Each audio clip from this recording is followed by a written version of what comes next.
Selamat sejahtera.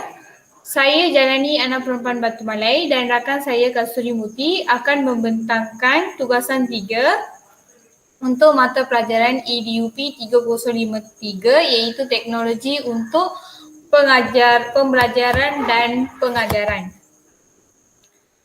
Tajuk tugasan kami adalah bentangkan secara berkumpulan bagaimana laman web yang dibina dapat digunakan oleh pasukan anda dalam proses pengajaran dan pembelajaran berpandukan model reka bentuk pengajaran Asia. Terlebih dahulu, saya ingin menerangkan tentang model Asia. Model Asia merupakan model reka bentuk pengajaran yang boleh digunakan untuk merancang penggunaan media secara sistematik. Model ini digubal oleh Heinz dan rakan-rakannya pada tahun 1982. Model Asia ini bertujuan untuk menyediakan panduan merancang dan mengendalikan pengajaran yang menggunakan media. Terdapat 6 langkah dalam model Asia ini, iaitu A. Kepada analisis pelajar, S. Iaitu menyatakan objektif pembelajaran.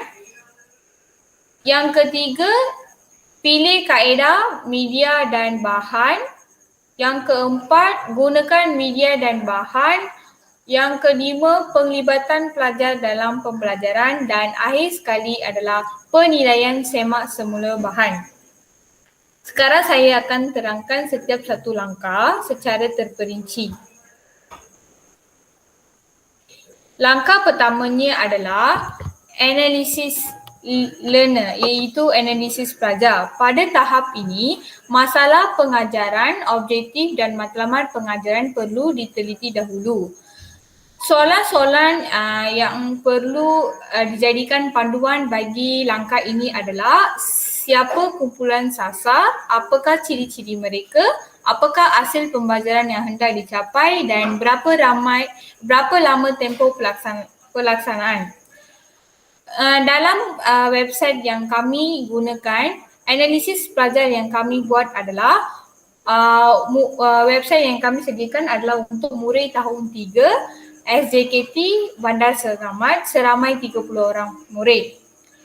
Sebahagian besar mereka agak aktif di dalam kelas, rajin merespon soalan guru dan gemar aktiviti berbentuk kuis atau permainan di dalam Google Meet.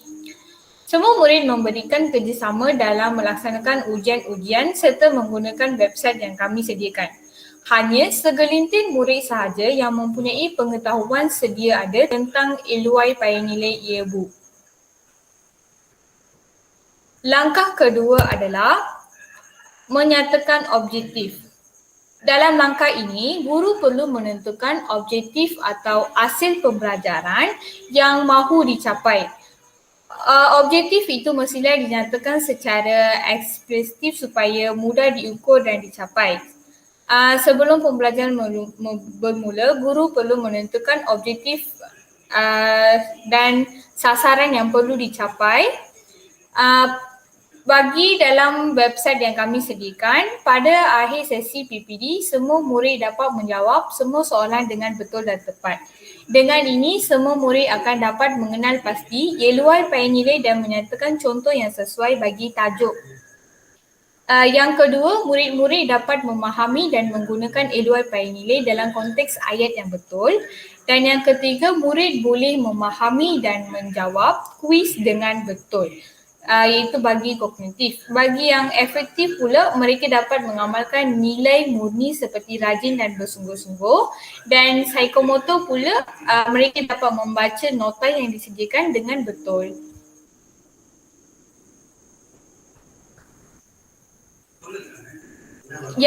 Langkah ketiga adalah pilih kaedah, media dan bahan.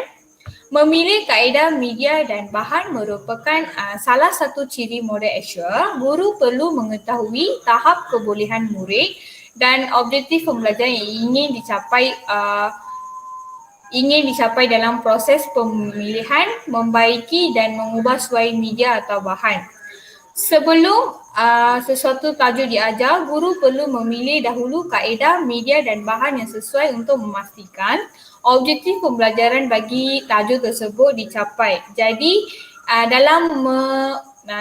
dalam mencipta laman website kami yang bertajuk LY Pai Nilai, kami telah memilih kaedah, media dan bahan yang sesuai bagi dengan menganalisis setiap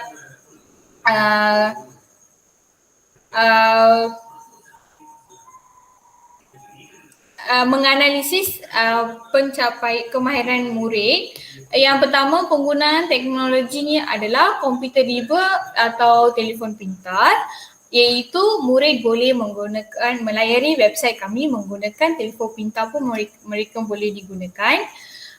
Yang kedua adalah kaedah PDP. Kaedah PDP-nya adalah lebihkan permainan dan latih tubi. Yang ketiga, media pengajaran, iaitu kami menggunakan gambar kartun, audio dan video dalam website yang kami cipta. And then bahan sumber pengajaran adalah kami merujuk kepada buku teks tahun 3 dan mensertakan audio visual, video daripada YouTube dan bahan permainan seperti workbook, widget, semua tu. Seterusnya kawan saya akan menerangkan. Model reka bentuk pengajaran Azure yang seterusnya adalah utilize media dan materials, iaitu gunakan media dan bahan. Kami menggunakan media dan bahan dalam website kita seperti video, gambar, latihan, nota dan audio. Jom kita tengok terperinci. Kami menggunakan video dari YouTube supaya murid dapat memahami dengan lebih jelas. Yang kedua, gambar kartun.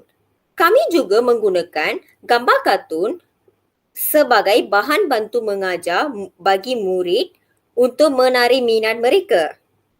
Yang ketiga, kita menggunakan Google Form dan Book Widget sebagai latihan bagi pengukuhan kepada murid-murid. Yang keempat, nota berkaitan tajuk iaitu LY Pai Nilai juga digunakan sebagai rujukan murid untuk mendapatkan maklumat mengenai tajuk yang dibincangkan. Yang akhirnya, audio penerangan digunakan sebagai panduan arahan untuk menggunakan website ini. Yang seterusnya, yang ini contoh audio penerangan yang kami letak dalam laman web kita. Audio penerangan, quiz word widget.